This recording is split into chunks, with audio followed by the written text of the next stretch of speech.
আসসালামু আলাইকুম everyone, welcome back to my channel. আজ শেয়ার করছি লাল শাকের পরোটা রেসিপি। লাল শাকের পরোটা তৈরি করার জন্য আমি একটা মিক্সিং বোলে নিয়ে নিচ্ছি 1.5 কাপ পরিমাণ ময়দা। এখন এর মধ্যে দিয়ে দিব 1 কাপ পরিমাণ লাল শাক। আমি এখানে লাল শাকটা আমরা যেভাবে লাল শাক ভাজি করি সেভাবে করে ভাজি করে নিয়েছি।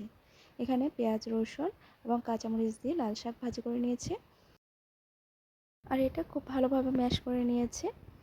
এখন এই সম্পূর্ণ লাল শাকটুকু আমি ময়দার উপর দিয়ে দিয়েছি। এখানে লবণের পরিমাণটা প্রয়োজন পড়লে দিবেন, কারণ শাক ভাজি করার সময় লবণ দেওয়া হয়েছিল। এখন হাতের সাহায্যে সব কিছু একসঙ্গে খুব ভালোভাবে মিশিয়ে নিচ্ছি।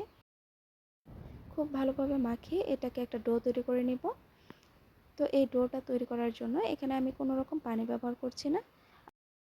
আপনাদের কাছে যদি বেশি শক্ত মনে হয় তাহলে সামান্য পরিমাণ পানি দিয়ে খুব ভালোভাবে মথে নেবেন। এই তো আমি খুব ভালোভাবে মথে নিয়েছি। এখন এটাকে ঢাকনা চাপা দিয়ে 10 মিনিটের জন্য রেস্টে রেখে দিব। এতে করে এই ডোটা খুব ভালোভাবে সেট হয়ে যাবে আর অনেকটা নরম হয়ে যাবে। ফিরে আসলাম 10 মিনিট পর। দেখতে পাচ্ছেন ডোটা পারফেক্টভাবে সেট হয়ে গিয়েছে, অনেকটাই নরম হয়ে গিয়েছে। তো আবারও এটাকে লম্বা শেপ করে নিচ্ছি। এখন এটা থেকে লেচি কেটে নিচ্ছি। আমি এখানে 6টা লেচি কেটেছি। এখন একটা লেচি রেখে বাকিগুলো সরিয়ে নিলাম। এখন এই লেচি দিয়ে একটা রুটি বেলে নিব। সাধারণত আমরা পরোটার ডো তৈরি করার সময় ময়নার জন্য কিছুটা তেল ব্যবহার করে থাকি, কিন্তু এখানে আমি কোনো রকম তেল ব্যবহার করিনি, কারণ লাল শাক ভাজি করার সময় তেল দিয়ে ভাজি করেছিলাম। এই তো এখন একটা রুটি বেলে নিব। এই তো অফ ক্যামেরায় আমি একটা রুটি বেলে নিয়েছি। এখন এর মধ্যে দিয়ে দিচ্ছি 1 চা চামচ রান্নার রেগুলার তেল।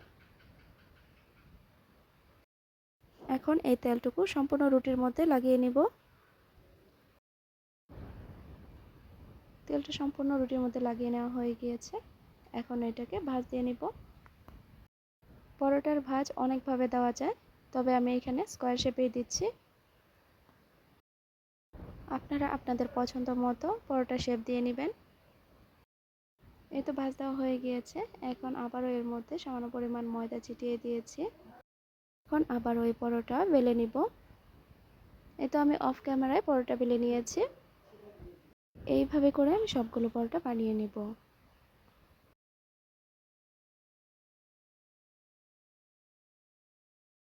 এই তো সবগুলো পরোটা বানিয়ে নেওয়া হয়ে গিয়েছে। এখন এগুলো ভেজে নেব। এদিকে চুলা একটা প্যান বসিয়ে দিয়েছি, এর মধ্যে দিয়ে দিলাম একটা পরোটা।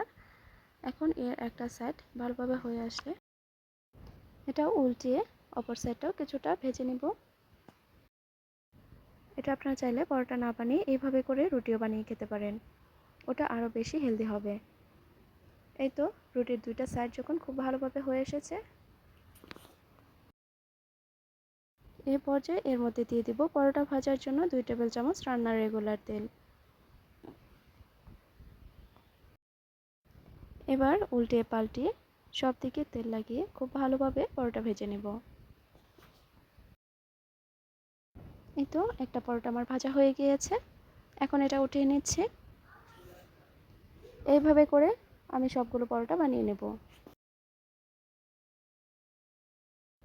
ভিডিও দেখতে দেখতে যারা এ পর্যন্ত এসে গেছেন কিন্তু একটা লাইক দিতে ভুলে গেছেন, প্লিজ ভিডিওতে একটা লাইক করে দিবেন।